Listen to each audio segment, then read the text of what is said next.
Don't forget, you can reach the latest episode of Potomac Watch anytime. Just ask your smart speaker, play the Opinion Potomac Watch podcast. That is, play the Opinion Potomac Watch podcast. From the opinion pages of the Wall Street Journal, this is Potomac Watch.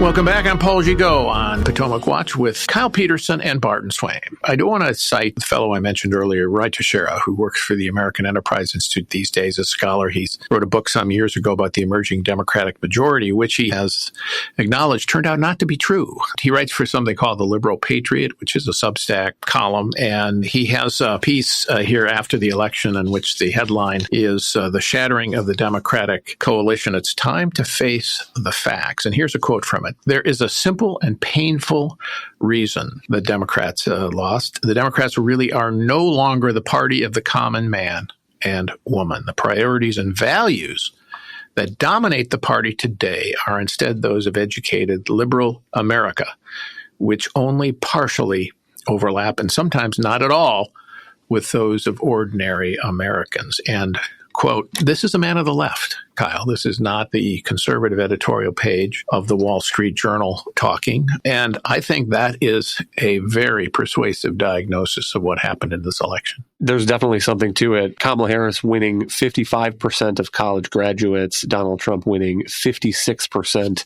of Americans with no college degree. And some of that, I think, goes back to these economic questions because people who have college degrees are more apt to be thinking about woke issues, if I can put them all in a basket that way. And people without college degrees are more likely to be thinking about the price of butter at the grocery store. And so I think that pundits have suffered a failure of imagination here. And I would put it slightly differently from Barton because having watched Trump's first term, I mean, he is volatile. He did try to overturn the 2020 election. And I understand why many Americans are concerned about that, including many Americans who voted for Donald Trump. But the inability of people in this Democratic pundit class to understand the reverse, why so many people are choosing Donald Trump anyway, I think they need to get out more. I think they need to get to the middle of the country and go to a grocery store and talk to some people. I think that's right. It's not just a failure of imagination. It's a failure of observation, which is the fundamental duty of journalists, right, Barton? I mean, it's actually to look at the world as it is and to see what people are thinking and saying, not to impose your own ideological prerequisites on them. Sometimes your biases will be validated by events, sometimes not so much.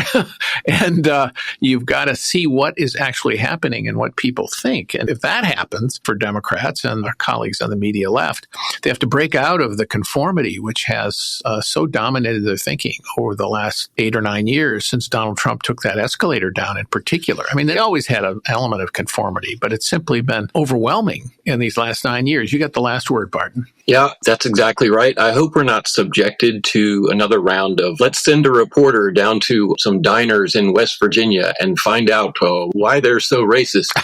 But just as an economic matter, a business model issue, I think some people at the top of these media organizations are going to have to come to terms with the fact that they're losing money.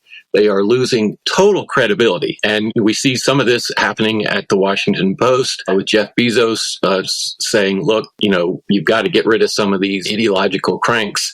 I hope the market itself can have an effect here in urging some of these media organizations to self-correct and to get back to old-fashioned reporting. All right, Barton, you get the last word. Thank you, Kyle. Thank you, Barton. I am Paul Gigot. We are here every day on Potomac Watch, and the fallout from this election is going to roll out over the coming days and weeks, and it's going to be fascinating to follow and document it. And I hope you'll be with us every day on Potomac Watch, as well as reading us in the pages of the Wall Street Journal. Thank you for listening.